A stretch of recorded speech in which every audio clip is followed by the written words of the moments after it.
தமிழக வாழ்வுரிமை கட்சியின் மாநில கொள்கை விளக்கணி செயலாளர் தங்கை இலக்கியா அவர்களும் இங்கு பேசிய தமிழக வாழ்வுரிமை கட்சியினுடைய தோழர்கள் அவர்களும் நம்முடைய ஷகினா அவர்களும் மிகச்சிறப்பாக பேசியிருக்கிறார்கள்.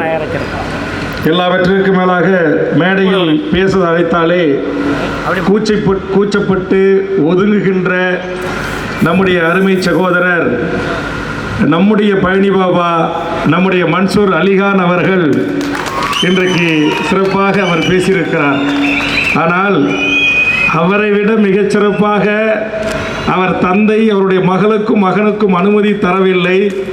எந்த மேடை கூச்சமும் இல்லை, மேடை அச்சமும் இல்லை, மேடை பயமும் இல்லை, எந்த கை கால்கள் உதறல்களும் இல்லாமல் இங்கே ஒரு திப்பு சுல்தானின் வாரிசாக பேரனாக கொள்ளுப்பேரனாக வந்து மன்சூர் அலிகானுடைய அன்பு மகன் தானாக முன்வந்து இந்த மேடையிலே பேசியிருக்கிறார்.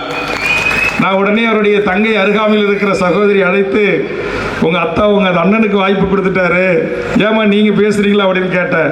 நான் அத்தா கிட்ட கேட்டேன், அத்தா எனக்கு வேண்டான்னு சொல்லிட்டாங்க அப்படின்னாரு. நீங்கள் அடுத்த கூட்டத்தில் கண்டிப்பாக பேசுகின்றீர்கள். நாங்கள் உங்களையெல்லாம் உங்கள் அத்தா அவர்கள் இங்கே பேசுகின்ற போது குறிப்பிட்டது போல நாங்கள் நாளைய இளைய தலைமுறை, நாளைய உங்களை போன்ற இளைய பிள்ளைகளை, என் இளைய தம்பிமார்களை இந்த நாட்டுக்கும் இந்த தேசத்திற்கும் தலைவராகி அழகு பார்க்க வேண்டும் என்ற ஆசையில்தான் தமிழக வாழ்வுரிமை கட்சி எண்ணற்ற இளைஞர்களை ஊக்குவித்து வருகிறது.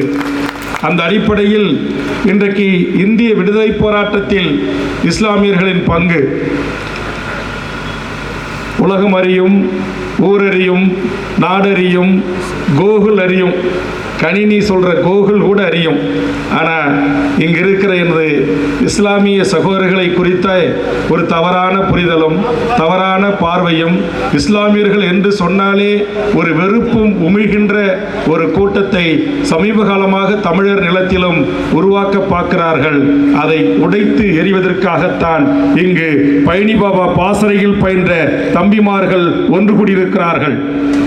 எம் தமிழீழ தேசிய தலைவன் பிரபாகரனை புரிந்த, எம் தமிழீழ தேசிய தலைவரனை அங்கீகரித்து ஆதரித்த பழனி பாபா என்கிற மகத்தான தலைவனும் தமிழீழ தேச விடுதலைக்கு தன்னால் இயன்ற பணிகளை தமிழர் நிலத்திலிருந்து பங்காற்ற வேண்டும் என்று சிந்தித்த தமிழ்நாடு விடுதலை படையின் தலைவர் தோழர் தமிழரசனுக்கும் இருக்கின்ற அந்த புரிதலை இன்றைய என் தமிழ் சமூகத்தின் இளையோர்கள் புரிந்து கொள்ள வேண்டும்.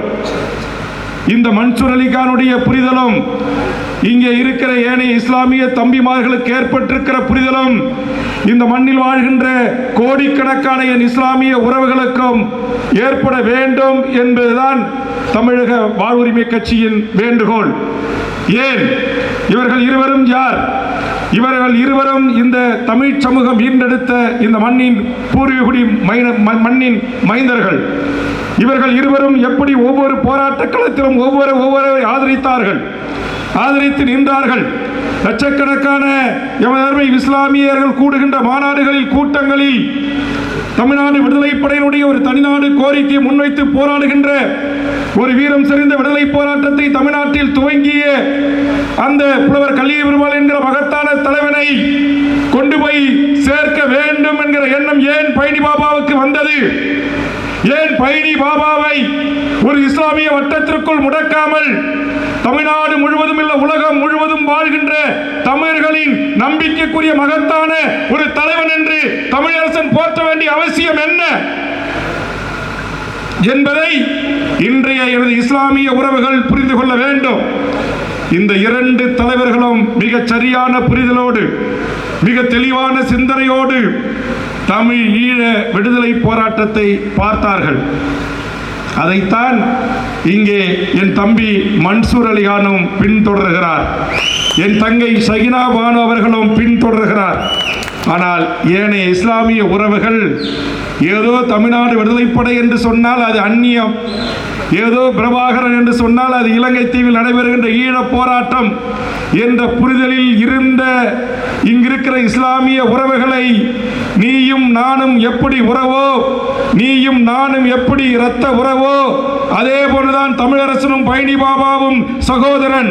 அதே போன்றுதான் தமிழீழ தேசிய தலைவன் பிரபாகரனும் விடுதலை புலிகள் வீரம் சிறந்த விடுதலை போராட்டமும் அது ஒடுக்கப்பட்ட இன்றைக்கு நசுக்கப்படுகின்ற அந்த மொழிவழி சிறுபான்மை மக்களின் உரிமைகளுக்கான விடுதலை போர் என்று இந்த மண்ணில் ஒரு தலைவன் அறிவித்தான் என்று சொன்னால் அது பழனி பாபா என்கிற மகத்தான தலைவன். அந்த புரிதல் என்னோடு இருக்கிற இஸ்லாமிய உறவுகளுக்கும் தமிழர் நிலத்தில் அரசியல் செய்யக்கூடிய தலைவர்களுக்கும் வர வேண்டும். ஏன் வர வேண்டும்? இன்னைக்கு நம்மளை எப்படியாச்சும் புரித்தாள்றான், எப்படியாச்சும் சண்டையை மூட்டி விடணும்னு பார்க்குறான். அந்த சண்டை மூட்டுறதிலிருந்து இந்த மக்களை அறிவு புகட்டிய தலைவர்கள், அறிவு சார்ந்து சிந்திக்க தூண்டியவர்கள். நீ ஜவஹர்லால் நேரு எடுத்துக்கு, இந்திரா காந்தி எடுத்துக்கு, தமிழ்நாட்டில் இருந்த இந்திய நாட்டில் பிரதமராக இருந்த ராஜீவ் காந்தி எடுத்துக்கு, எந்த தலைவனாக இருந்தாலும் அவர்களுடைய கொள்கைகளை, அவருடைய இந்திய நாட்டை வழிநடத்தி செல்கின்ற விதங்களை இந்த மண்ணில் எந்த பதவியும் இல்லாமல் ஒரு தலைவன் துணிஞ்சு நெஞ்சுரத்தோடு இந்தியா முழுவதும் கேள்வி எழுப்பக்கூடியவன். ஏன் உலக தலைவர்களோடு ஒப்பிட்டு கேள்வி எழுப்பக்கூடிய ஒரு அறிவார்ந்த இஸ்லாமிய போராளியாக திகழ்ந்த ஒரே தலைவன். எத்தனை வழக்குகள் பாய்ந்தாலும், எத்தனை கைதிகள் தொடர்ந்தாலும், எத்தனை தடா புடாக்கள் அவர் மீது பாய்ந்தாலும் நெஞ்சுரத்தோடு ஒரு புலியாக திப்பு சுல்தானின் வாரிசாக இந்த மண்ணில் தமிழ்நாடு முழுவதும் உலகம் முழுவதும் சுழன்று சுழன்று பேசிய மகத்தான போராளி தான் நம்முடைய மாவீரன். யாரு? நம்முடைய பழனி பாபா. இன்னைக்கு அவர் நம்மோடு இல்லை. அதே மாதிரி தான் இந்திய அரசு எத்தனை ஒடுக்குமுறைகளை, அடக்குமுறை சட்டங்களை ஏவினாலும், எத்தனை தாக்குதல்களை உள்ளுக்கு ஆளானாலும் தொடர்ந்து தான் ஏற்றுக்கொண்ட தமிழர் நிலத்திற்கான தமிழ் தேசிய அரசியலுக்கான களத்தில் கடைசி மூச்சு வரை ஆதிக்க அரச பயங்கரவாதத்தை எதிர்த்து அந்த மண்ணில் விதையாக எங்கள் மண்ணில் பொன்பரப்பில் விழுந்த மகத்தான தமிழ் தேசிய போராளிதான் தோழர் தமிழரசன். சாதி ஒழிப்பே தமிழ் தேசியத்தின் விடுதலை என்று சொன்னார். எனதருமை இஸ்லாமிய உறவுகளின் இணக்கம் இல்லாமல், இஸ்லாமிய மக்களின் ஆதரவு இல்லாமல், இஸ்லாமிய மக்களுடைய அன்பில்லாமல் இங்கு தமிழ் தேசிய விடுதலை சாத்தியம் இல்லை என்று அரசியல் வகுப்படுத்த அரசியல் புரிதல் உள்ள மகத்தான தலைவன் தான் நம்முடைய தோழர் தமிழரசன் என்கிற தமிழ் தேசிய போராளி.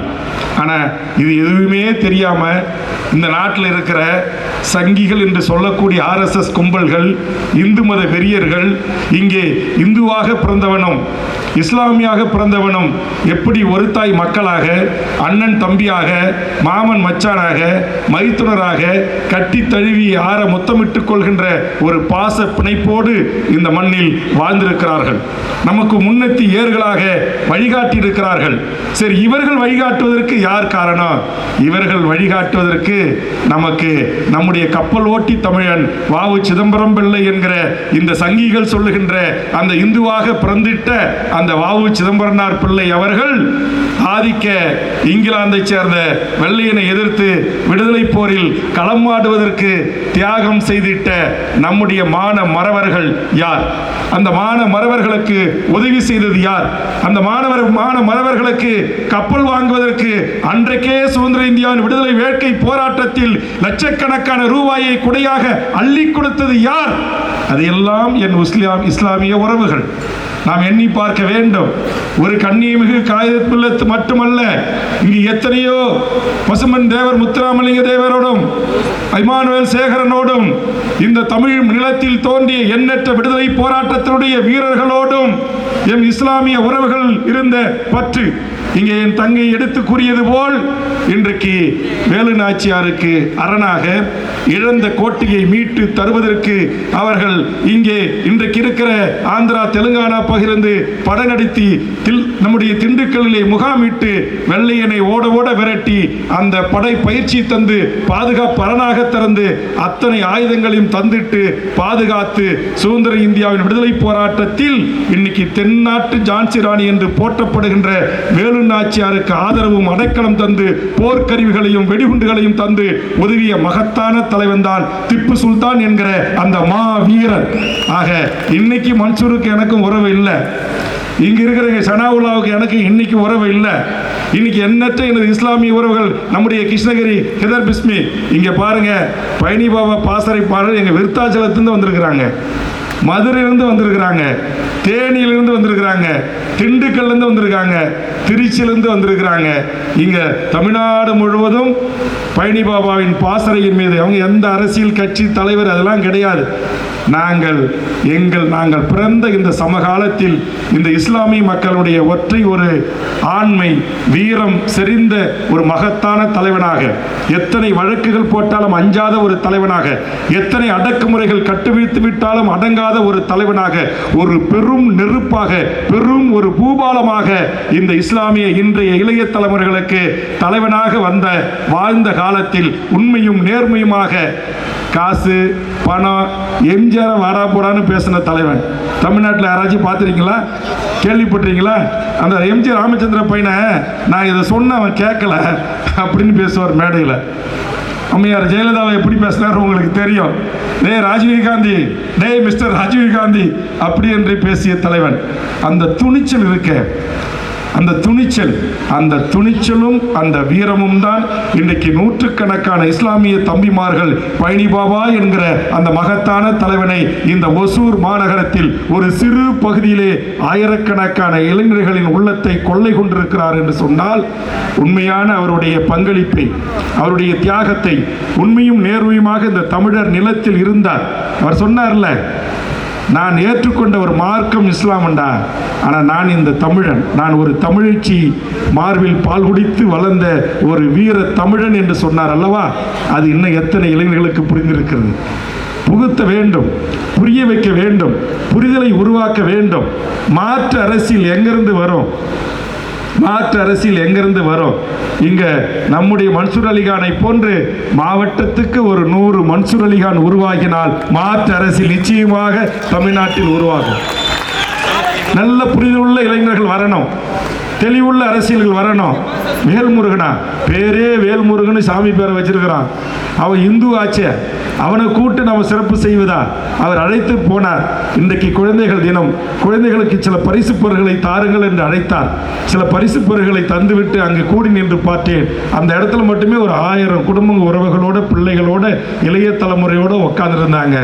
அந்த ஒரு புரிதல், வர்றவன் இந்து ஆச்சே, வர்றவன் வேல்முருகன் ஆச்சே, அவனுக்கு நம்ம பூத்து வருமே, அவனுக்கு சால்வை போடுறோமே, அவனுக்கு வருக வருக என்று வரவேற்கிறோமே என்கிற கசப்பு கைசட RSS அரசியலை எங்கள் மன்சூரும், எங்களுடைய திப்பு சுல்தானும், எங்களுடைய பழனி பாபாவும் என் இரத்த உறவான இஸ்லாமியர்களுக்கு கற்பிக்கவில்லை. அவர்கள் கற்பித்தது வேல்முருகன் என்னவனின் ரத்தம், வேல்முருகன் என்னுடைய சகோதரன், வேல்முருகன் என்னுடைய அண்ணன், வேல்முருகன் என்னுடைய மாமா, மன்சூர் அலியாருடைய இரத்த வாரிசுங்க கூறியதல்லவா என் பெரியப்பா வேல்முருகன் என்று. இதுதான் தமிழர் நிலம், இதுதான் தமிழ் சமூகத்தின் பண்பாடு. இதை போற்றி வளர்க்க, பாதுகாப்ப, அடுத்த தலைமுறைக்கு எடுத்துச் செல்வதற்குத்தான் நம்முடைய முன்னோடியர்கள் தியாகம் செய்திருக்கிறார்கள். இந்தியா கேட் என்கிற இந்தியாவின் புகழ்மிக்க சுதந்திர விடுதலை போராட்டத்தில் தியாகம் செல்வதிலிருந்து அந்தமான் சிறை வரையிலும் எம் இஸ்லாமிய மன்னர்கள் இந்த மண்ணுக்கு செய்த தியாகம்.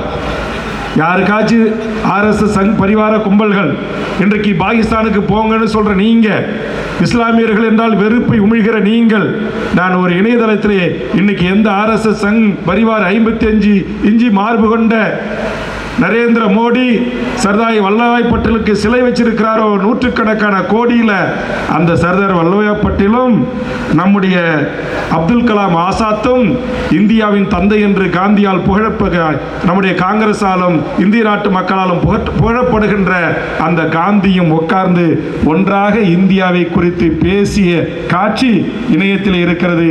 சங்கிகளை பார்த்து கொள்ளுங்கள். நீங்கள் போற்றுகிற உங்க பாட்டை அல்லது நீங்க போற்றுகிற உங்க இரும்பு மனிதர் சர்தார் வல்லபாய் பட்டேல் ஆலோசனை பெற்ற தலைவன் தாண்டா எங்கள் அப்துல் கலாம் ஆசாத் என்கிற இந்தியாவின் தொழில்நுட்ப கல்வியை இந்திய சமூகங்களுக்கே வித்திட்ட மகத்தான தலைவர். உங்களுக்கு தெரியுமா?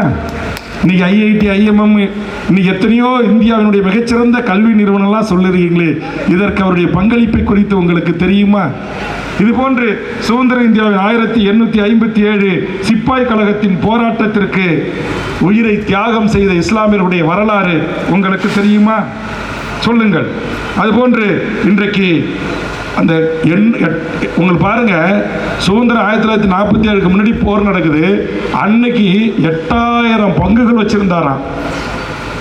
இந்த 8000 பங்குகளை எந்த எதிர்பார்ப்பும் இல்லாமல் ஒரு தமிழன், கப்பல் ஓட்டிய தமிழன் வஉசிக்காக அந்த பங்குகளை விற்று இந்தியாவின் விடுதலைக்கு அந்த வெள்ளைக்காரனை எதிர்த்து கப்பல் ஓட்டிய வஉசி சிதம்பரம் பிள்ளை என்கிற அந்த தமிழனுக்கு கொடையாக அள்ளி கொடுத்துட்டு இந்திய வரலாற்று பக்கங்களை தனதாக்கி கொண்ட ஏஆர் பகீர் முகமது ராவுத்தூர் சேட்.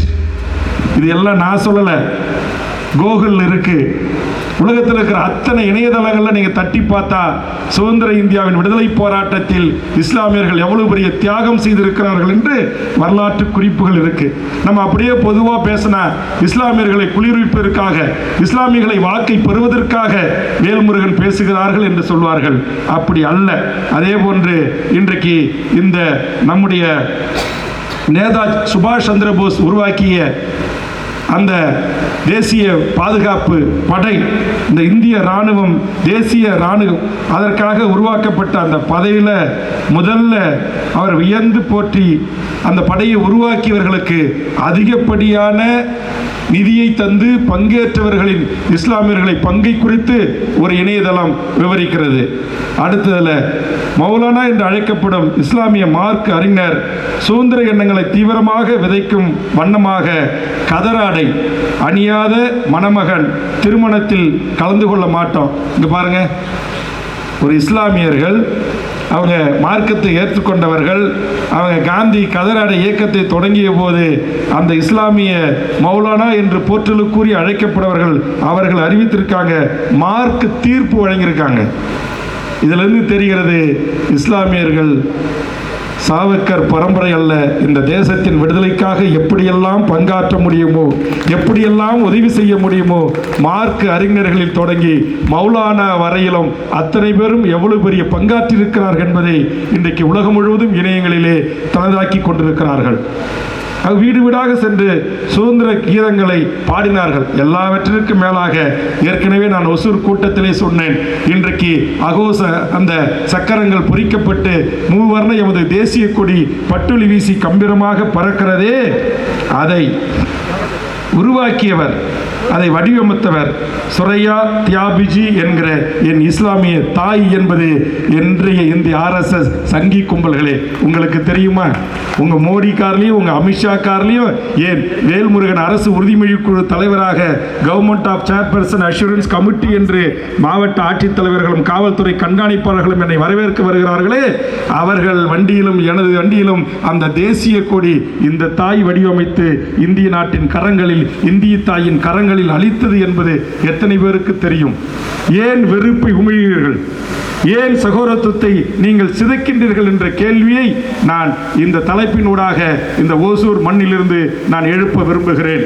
இங்கே கூட எனக்கு முன்னால் பேசிய எனது தம்பி மாரிமுத்து அவர்கள் சொன்னார், நடந்தேறிய வெடிகுண்டு சம்பவத்தை குறித்து சொன்னார். அங்கே பீகாரிலே தேர்தலிலே, முதல் கட்ட தேர்தலிலே என்ன ரிசல்ட் கிடைக்குமோ என்று அஞ்சிய கூட்டம் இரண்டாம் கட்ட தேர்தலுக்கு முன்பாக ஒரு 6 ஸ்டேட்டை தாண்டி, இந்தியாவுடைய இராணுவத்தை தாண்டி, BSF என்ற பார்டர் செக்யூரிட்டி ஃபோர்ஸை தாண்டி, CIF என்று சொல்லக்கூடிய சென்ட்ரல் இண்டஸ்ட்ரியல் செக்யூரிட்டி ஃபோர்ஸை தாண்டி, தரப்படையை தாண்டி, விமானப்படையை தாண்டி, கப்பல் படையை தாண்டி, இந்திய நாட்டின் தலைமை அமைச்சரும் இந்திய நாட்டுடைய ஜனாதிபதிகளும் வீற்றிருக்கிற டெல்லி மாநகரத்திற்குள் ஒரு கார் குண்டு வெடித்தது என்று சொல்லுகின்றீர்களே, அந்த அளவுக்கு பாதுகாப்பு அற்ற இந்தியாவாக இந்தியாவை வைத்திருப்பது உங்களுக்கு அவமானம் அல்லவா? இந்திய நாட்டின் உள்துறை அமைச்சர் அவர்களே, இந்திய நாட்டின் பாதுகாப்புத்துறை அமைச்சர் அவர்களே, இத்தனை மாநிலங்களை தாண்டி, இத்தனை காவல்துறையை தாண்டி RAW இருக்கிறது, IB என்கிற இன்டெலிஜென்ஸ் பியூரோ இருக்கிறது, ஒவ்வொரு மாநிலத்திலும் அந்த நாட்டுடைய தீவிரவாத கண்காணிப்பு பிரிவுகள் இருக்கிறது, ST அமைப்புகள் இருக்கிறது, பல்வேறு கண்காணிப்பு அமைப்புகள் இருக்கிறது, உளவு நிறுவனங்கள் இருக்கிறது. இத்தனையும் தாண்டி அங்கே இந்த சம்பவம் நடைபெறுகிறது என்று சொன்னால் உங்கள் கையாலாகாத அரசு, உங்கள் நிர்வாக திறமையற்ற அரசு, நீங்கள் தான் வெட்கி தலைகுனிய வேண்டும்.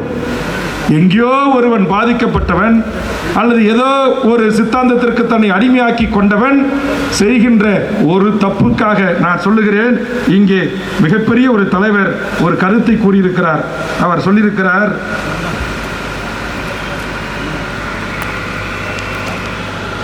பாருங்க, குஷ்வந்த் சிங் குஷ்வந்த் சிங் என்று உலகளவில் அறியப்பட்ட இந்திய அளவில் மிகப்பெரிய எழுத்தாளர்.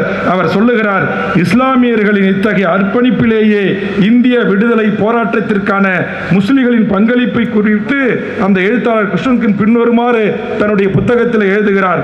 இந்திய விடுதலைக்காக சிறை சென்றவர்களிலும், கவனமாக கேளுங்க, இந்திய விடுதலைக்காக சிறை சென்றவர்களிலும் உயிர் நீத்தவர்களிலும் இஸ்லாமியர்கள் அதிகமாகவே இருந்தனர்.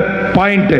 அதுக்கு பிறகு அவர் சொல்லுகிறார், அவர்களது மக்கள் தொகை விகிதாச்சாரத்தை விட குஷ்வந்த் சிங் ஒரு சீக்கிய சமூகத்தில் பிறந்த உலகளாவில் எழுத்தாளராக அறியப்பட்ட அந்த குஷ்வந்த் சிங் சொல்லுகிறார், அவர் மிக தெளிவாக சொல்லுகிறார், அவர்களது மக்கள் தொகை விகிதாச்சாரத்தை விட விடுதலை போரில் மாண்டோரின் எண்ணிக்கை விகிதாச்சாரம், இந்தியாவின் விடுதலை போரில் இஸ்லாமியர்கள் மாண்ட விகிதாச்சாரம் அதிகம் என்று சொல்லியிருக்கிறார்.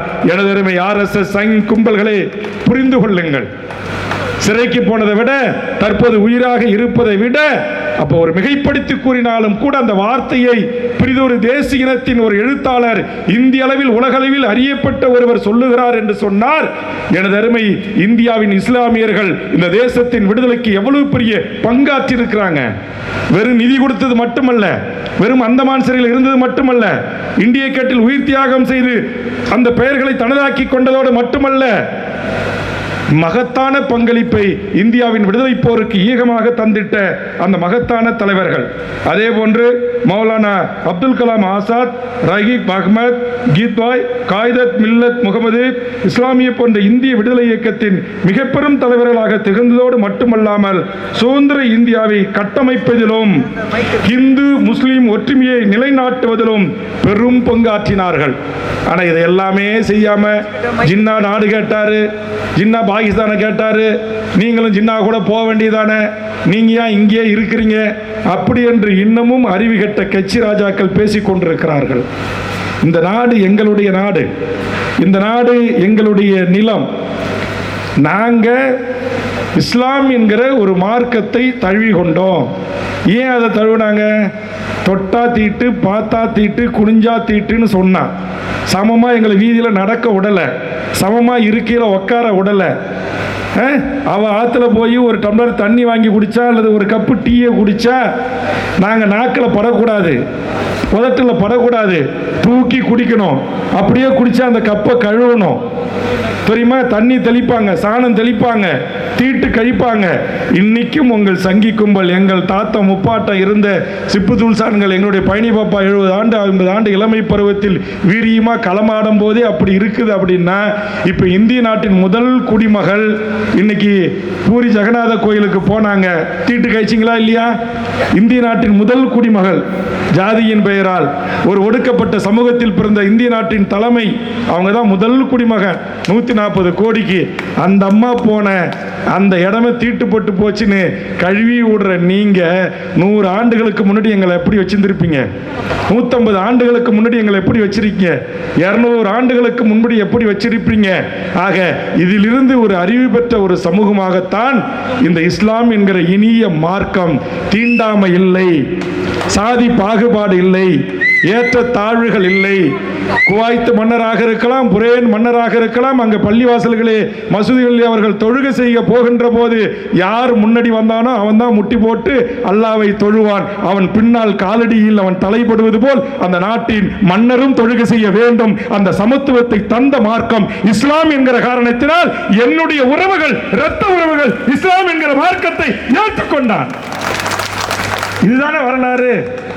ஆனா இந்த வரலாறை எல்லாம் மாற்றி, இந்த வரலாறை எல்லாம் பொய் புனை கதைகளை எழுதி இந்திய மக்களிடம் கொண்டு சென்று இன்றைக்கு இஸ்லாமியர்கள் என்று சொன்னாலே அவர்கள் இந்தியாவிற்கு எதிரானவர்கள், இந்தியாவின் ஒற்றுமைக்கு எதிரானவர்கள் என்று பொய் பிம்பத்தை கட்டி அமைக்கின்ற சங் பரிவார கும்பல்களே, இது தமிழ்நாட்டில் எடுபடாது.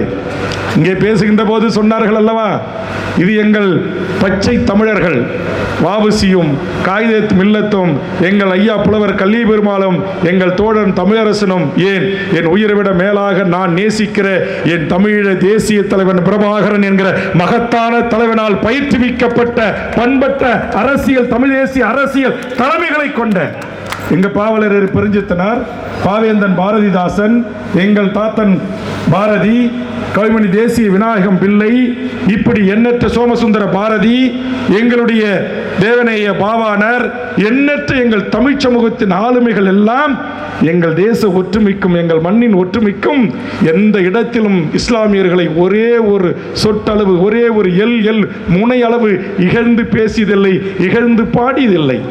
அந்த வரலாற்றை படித்தவர்கள் நாங்கள், அந்த வரலாற்றை உள்வாங்கியவர்கள் நாங்கள், அந்த வரலாற்றை புரிந்தவர்கள் நாங்கள். நாங்கள் மதத்தின் பெயரால் மக்களை இழிவுபடுத்துகின்ற, மதத்தின் பெயரால் மக்களை பிளவுபடுத்துகிற, மதத்தின் பெயரால் இரத்த ஆறு ஓடுகிற அரசியலை இந்த மண்ணில் விதைக்க விரும்பவில்லை. சமூக நல்லிணக்கத்தை, சமூக ஒற்றுமையை, சகோதரத்துவத்தை இங்கு பேணி காக்கப்பட வேண்டும். எப்படி நம்முடைய முன்னோர்கள் பேணி காத்தார்களோ, எப்படி நம்முடைய முன்னேற்றியர்கள் இந்த மண்ணில் இத்தனை 1000 ஆண்டுகள் பழமை வாய்ந்த தமிழர் நிலம். உங்களுக்கு ஒன்று தெரியுமா? கீழடி இந்த தமிழனுடைய தொல்லியல் ஆய்வை இன்னைக்கு உலகம் முழுவதும் ஏற்றுக்கொள்கிறது. கார்பன், அமெரிக்காவில் இருக்கிற அந்த கார்பனை வைத்து ஆய்வு செய்வதிலே சுமார் 2500 3500 ஆண்டுகள் பழமை வாய்ந்த நகரிய நாகரிகம் கொண்ட ஒரு தொன்மையான இனம் தமிழ் இனம் என்று ஏற்றுக்கொண்டிருக்கிறார்கள் அல்லவா?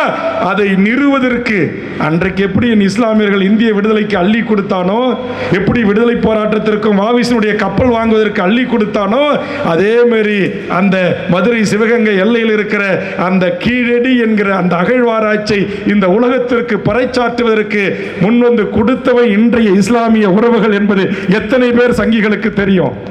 தெரியுமா? நான் போனேன், அங்க அந்த இஸ்லாமியர் இருந்தாரு. இந்த இடம் யாரு? என்ன என் இடம் தாங்க. வந்து கேட்டாங்க, நான் தான் கொடுத்தேன். இன்னைக்கு பாருங்க. ஆக வரலாற்றை மெய்ப்பதிலும், வரலாற்றை உருவாக்குவதிலும், வரலாறு படைப்பதிலும், இந்தியாவின் சுதந்திர இந்தியாவின் வரலாற்றை உருவாக்குவதிலும் வேலூர் சிப்பாய் கழகத்தில் தொடங்கி இந்திய முழுக்க நடந்த விடுதலை போராட்டத்திலும் எல்லாவற்றிலும் நீக்கமற இரண்டர கலந்து இருக்கிற என் இஸ்லாமிய உறவுகளை பார்த்து கேள்வி கேட்கிற தகுதி சவர்க்கார் கும்பல்களுக்கு, சாவக்கர் கும்பல்களுக்கு இருக்கிறதா என்பதை ஒரே ஒரு நிமிடம் யோசித்து பாருங்கள், யோசித்து பாருங்கள். இப்படி பல பக்கங்கள் எனக்கு இருக்கிறது. நான் சொல்வது பொய் என்றால் இங்கே ஒரு 20 இணையதளங்களை வேண்டுமானாலும் நான் வாசிக்கிறேன். இன்றைய இளைய தலைமுறை இந்து மதத்தின் பெயரால் இந்த மனிதத்தை கூறு போடுகின்ற, பிளவுபடுத்துகின்ற அந்த சக்திகள் பல இணையதளங்கள் இருக்கிறது. இந்தியாவின் விடுதலை இயக்கத்தில் முஸ்லிம்களின் நூல் முன்னுரை, அப்துல் அலி ஜபூர் இஸ்லாம் கல்வி நிறுவனம், அலிகார் பல்கலைக்கழக வெளியிட்ட உரைகள் 2007 தொகுப்பு, அதுபோன்று top Muslim freedom fighters of India என்கிற தலைப்பு, அதுபோன்று PK குப்தா வீரசோக்காருடைய எரிமலை பக்கம், குமுதம் பத்திரிகையிலிருந்து திவான் விடுதலை, அருணாச்சலம் ஜெயஹிந்த் பக்கம், இதுபோன்று சிராஜுதீன் மில்லத்தினுடைய தியாகம் 1757 தான் முதல் விடுதலை போராட்ட வரலாற்று பக்கங்களை தனதாக்கி இருக்கிறது என்று சொல்றான். ஆனா 1757 சிராஜுதீன் என்கிற மகத்தான தலைவன் இந்தியாவின் விடுதலைக்காக ஆங்கிலேயர்களை எதிர்த்து களமாடுவதற்கு தன் படைகளை அணிதிரட்டினான் என்கிற பல்ல எல்லாமே கிட்டத்தட்ட 19 கடைசியா மெம்பர் ஆஃப் ப்ரொஃபைல் என்கிற அந்த பக்கத்தில் இருந்து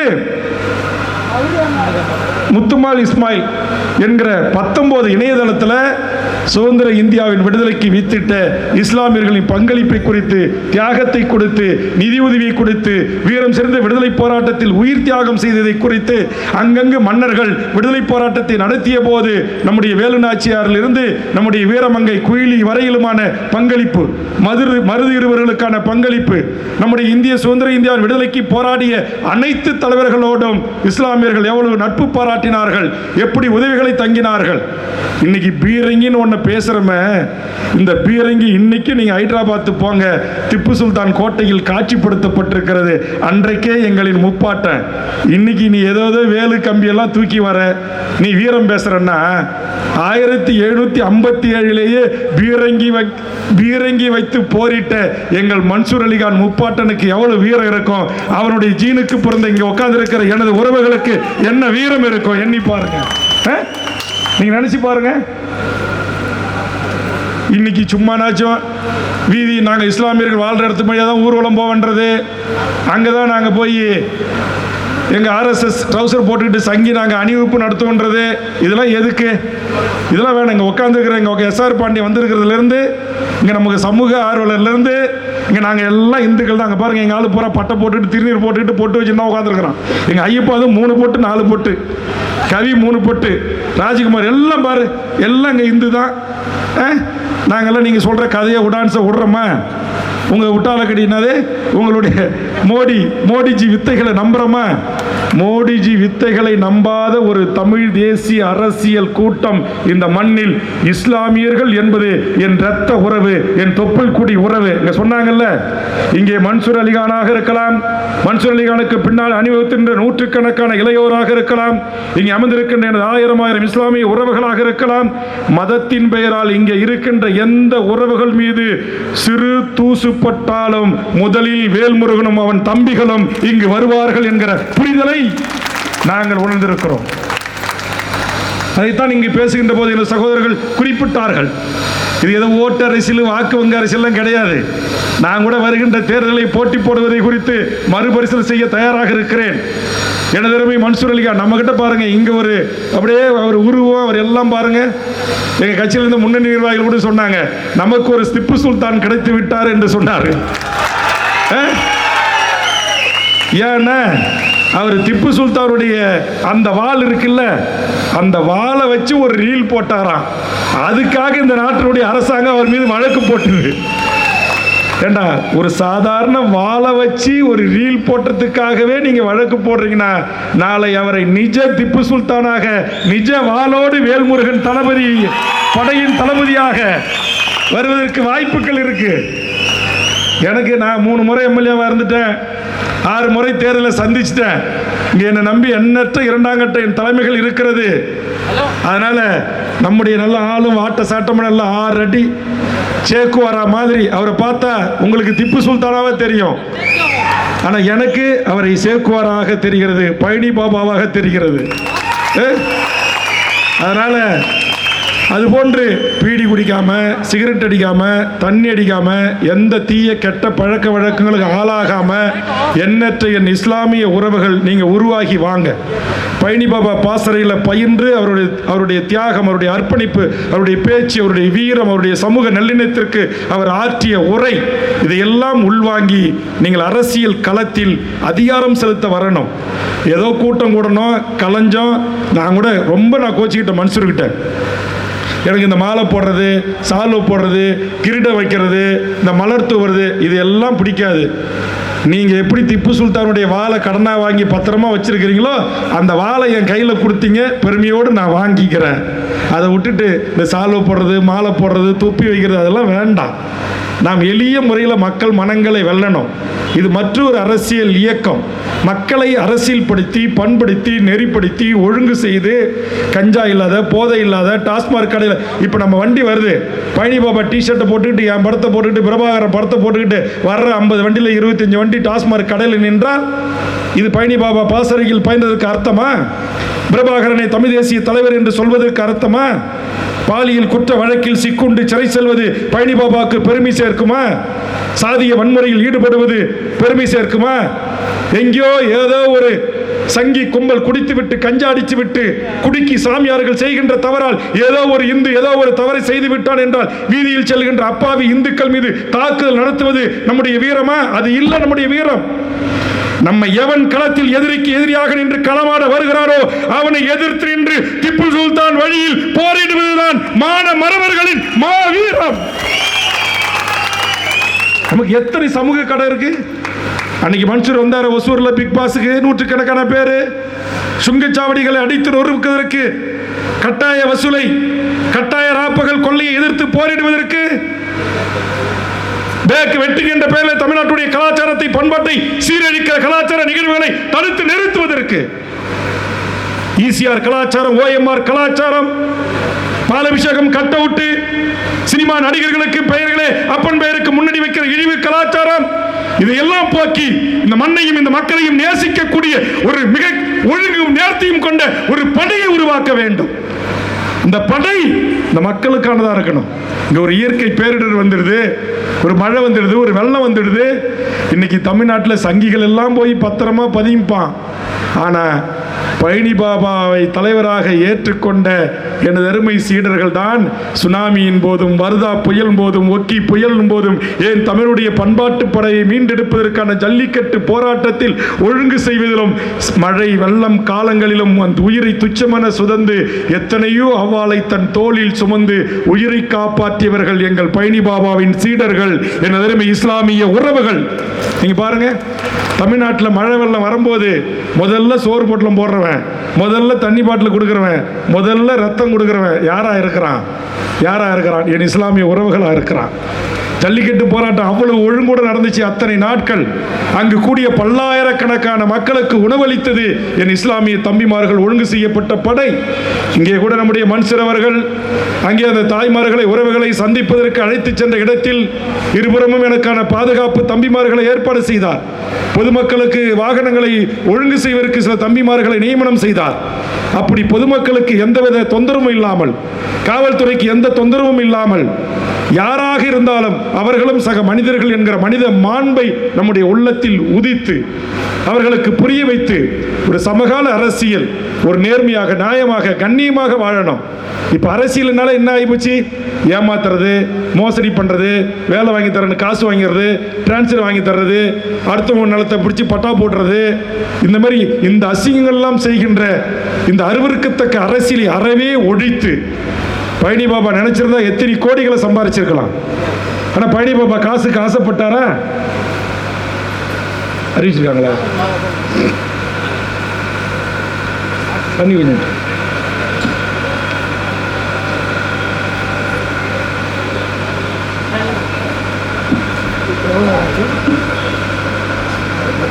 ஒரு மணி நேரம் சொல்லுங்க.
रसिया सर पांडे बस ना